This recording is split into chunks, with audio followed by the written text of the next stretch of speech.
Hello दोस्तों, welcome to spice of the kitchen. आज हम एकदम मज़ेदार और रसीली अंगूर की मिठाई बनाने वाले हैं। जी हाँ, आपने बिल्कुल सही सुना, अंगूर की ही मिठाई बनाने वाले हैं। देखिए क्या बढ़िया शाइन है, क्या सुपर टेक्सचर है और इसे खाते ही ये मुंह में पिघल जाती है। और ये मिठाई बस 10 मिनट में बनके रेडी हो जाती है। तो आइए फटाफट से इस मुंह में पानी ला देने वाली रेसिपी को बनाना स्टार्ट करते हैं। आज की हमारी अंगूर की मिठाई बनाने के लिए मैंने यहाँ पे तकरीबन 250 ग्राम जितने अंगूर ले लिए हैं। ये ना बहुत खट्टे हैं ना बहुत मीठे हैं, ये मीडियम मीडियम अंगूर है। तो इसको हम पहले अच्छे से धो लेंगे। अंगूरों को धोना बहुत ही ज़रूरी होता है क्योंकि उसमें बहुत सारे पेस्टिसाइड्स और बहुत सारी धूल मिट्टी लगी हुई होती है। तो एक दो बार साफ पानी से धो ले लेंगे और फिर उसका पानी हम निकाल के अंगूरों को साफ़ कर लेंगे। तो इसको साफ पानी से धोने के बाद हम एक ग्राइंडिंग जार में डाल देंगे।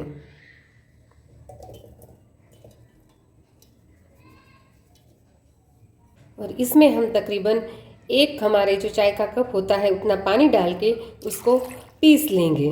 तो यहाँ पे हमने अंगूरों को पीस लिया है, लेकिन यहाँ पे उसके छिलके अभी भी थोड़े थोड़े से हैं, तो हम उसको पहले छान लेंगे क्योंकि हमें एकदम फाइन जो पेस्ट होता है वही हमें चाहिए। यहाँ पे मैंने एक बर्तन ले लिया है और एक छलनी लेनी है। अभी इसको हम हमारा जूस इसमें डाल देंगे और उसको अच्छे से छान लेंगे। इसको छानने के लिए हम धीरे धीरे से इस तरह से उसको इसमें निकाल देंगे। तो आप देख सकते हैं इतना हमारा जो अंगूर का छिलका होता है वो बचा हुआ है और बाकी हमारी जो सारा जूस है वो बाहर निकल गया है। तो ये अंगूर के छिलके हैं वो हमारे किसी काम के नहीं हैं, तो हम इसे फेंक देंगे। अभी इसको साइड में रख देते हैं और दूसरा बाउल ले लेते हैं। तो अभी हम एक बर्तन ले लेंगे और उसमें हम 1 कप जितना कॉर्नफ्लोर डालेंगे। हमें यहाँ पे जो वाइट वाला आता है वो ही इस्तेमाल करना है। तो यहाँ पे हम तकरीबन 1 कप जितना कॉर्नफ्लोर लेंगे और ये कॉर्नफ्लोर और अंगूर का जो हमें रेशियो है वो 1:3 लेना है। यानी अगर 3 कप आपके अंगूर का रस है तो 1 कप हम कॉर्नफ्लोर लेंगे। ये मैं 1 कप इसीलिए डाल रही हूँ ताकि मैंने पहले ही अंगूर के रस को मेजर कर लिया था। अभी यहाँ पे हम 3 कप जितना हमारा अंगूर का रस डालेंगे।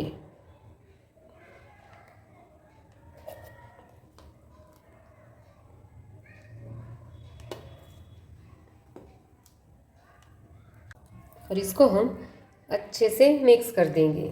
हमें कोई भी गुठलियाँ ना रहे तब तक अच्छे से उसको मिक्स कर देना है। आप चाहे तो चम्मच का भी इस्तेमाल कर सकते हैं। अगर आप यहाँ पे ज़्यादा कॉर्नफ्लोर का इस्तेमाल करते हो तो वो बहुत ही चिकना सा एक बैटर बन के रेडी हो जाएगा, जिससे वो मिठाई अच्छी नहीं बनती है। तो आप बिल्कुल इसी तरीके से एक कप अगर आपने कॉर्नफ्लोर ले रहे हो तो 3 कप आप अंगूर का जूस लीजिए। बिल्कुल परफेक्ट तरीके से ये मिठाई बनके रेडी होगी। अगर आप बिल्कुल इसी नाप से मिठाई बनाते हो तो ये ना आपके बर्तन में चिपकेगी और ना ही आपके दांतों में चिपकेगी। तो बिल्कुल इसी तरीके से परफेक्ट मिठाई बनाने के लिए आप आगे वीडियो को ज़रूर देखें। ये मिक्स हो गया है, अभी इसको रख देंगे हम साइड में। तो अभी यहाँ पे हम एक बर्तन ले लेंगे। अगर आपके पास केक टिन है तो आप वो भी इस्तेमाल कर सकते हैं। मैंने यहाँ पे एक ऐसा बर्तन इस्तेमाल किया है।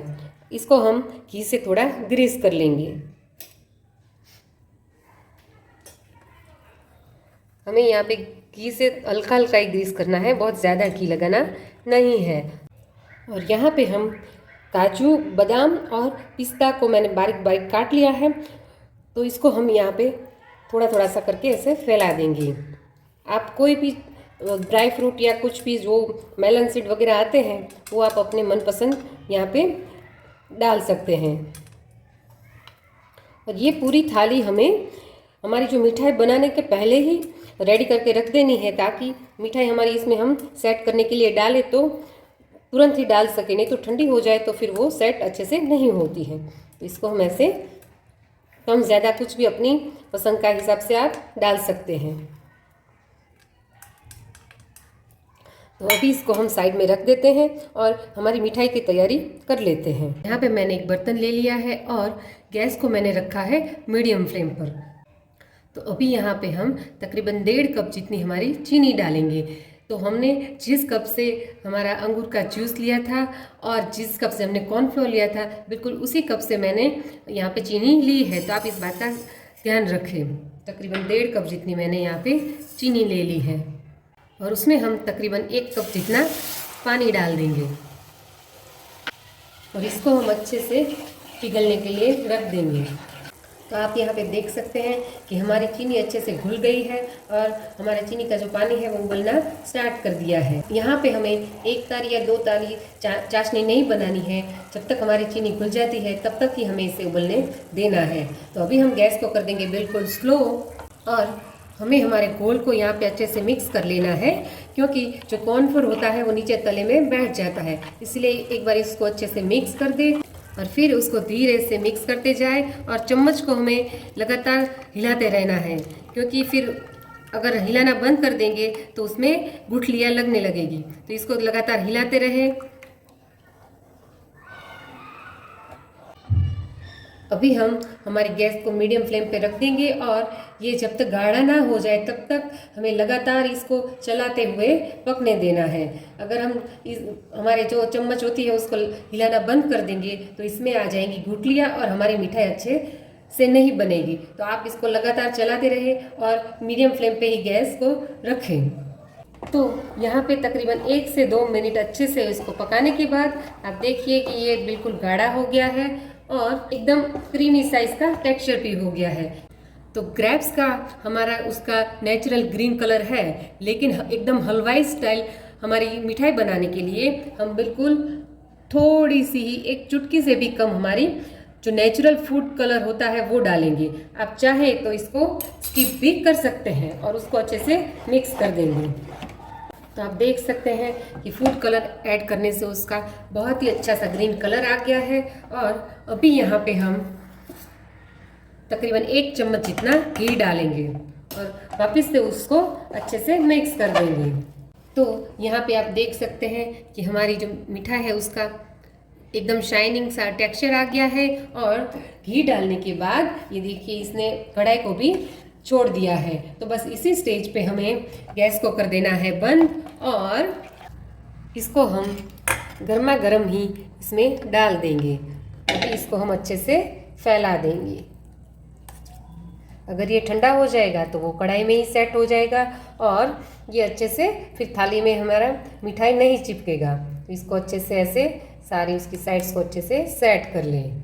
तो अभी हम इसको ठंडा हो जाने के लिए साइड में रख देंगे और जब ये ठंडा हो जाएगा तब ये पूरी तरह से अच्छे से सेट हो जाएगा और हमारी मिठाई बनके रेडी हो जाएगी। तो अभी इसको हम तकरीबन 2 से 3 घंटे के लिए या जब तक ये रूम टेम्परेचर पे आ जाता है तब तक हम इसे ठंडा होने के लिए रख देते हैं। तो तकरीबन 1.5 से 2 घंटे में ये ठंडा हो गया है और ये बिल्कुल ही आप देख सकते हैं कि एकदम ग्लोसी साइज इसका टेक्सचर है और एकदम स्पंजी स्पंजी लग रहा है। तो अभी इसको निकालने के लिए हम पहले इसकी साइड्स को ऐसे थोड़ा हल्का सा उसकी एयर चली जाए इसके लिए ऐसा साइड्स को कर देंगे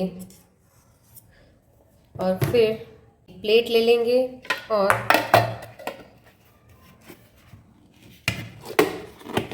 इसके ऊपर ऐसे हल्के से टैप करेंगे। तो आप देख सकते हैं हमारा बॉम्बे कराची हलवा एकदम रेडी हो गया है और ये बहुत ही सुंदर लग रहा है। इसके ऊपर हमने जो ड्राई फ्रूट्स के छोटे छोटे टुकड़े करके डाले थे वो बहुत ही प्यारे लग रहे हैं और इसको देख के ही खाने का मन कर रहा है। और आप इसका टेक्सचर भी देखिए, ऐसे दबाते हैं तो बिल्कुल जो केक होती है स्पंजी स्पंजी, बिल्कुल उसी तरीके का हमें लग रहा है। और इसके ऊपर आप चाहे तो थोड़े से ये मगज़ के जो बीज होते हैं उसको भी हम डाल सकते हैं। ये बिल्कुल ऑप्शनल है लेकिन डाले तो वो बहुत अच्छा लगता है। तो दोस्तों रेडी हो गया है हमारा बॉम्बे कराची हलवा स्टाइल अंगूर की ये मिठाई। तो इसको अभी हम काट लेंगे। आप चाहे तो इसको तिकोना भी काट सकते हैं, स्क्वायर के शेप में भी काट सकते हैं या कोई भी शेप जो आपको पसंद हो उसमें आप काट सकते हैं। दोस्तों, हमारी आज की मिठाई रेडी हो गई है। आप देखिए ये कितनी सुंदर लग रही है और ये खाने में भी बहुत अच्छी लगती है। और आप इसका स्पंज भी एक बार देख सकते हैं, कितनी सॉफ्ट एंड स्पंजी है और ये बिल्कुल ही दांतों में नहीं चिपकती है और बहुत ही अच्छी लगती है। आप ये रेसिपी अपने घर पे ट्राई कीजिए और मुझे कमेंट में ज़रूर बताइए कि ये रेसिपी आपको कैसी लगी।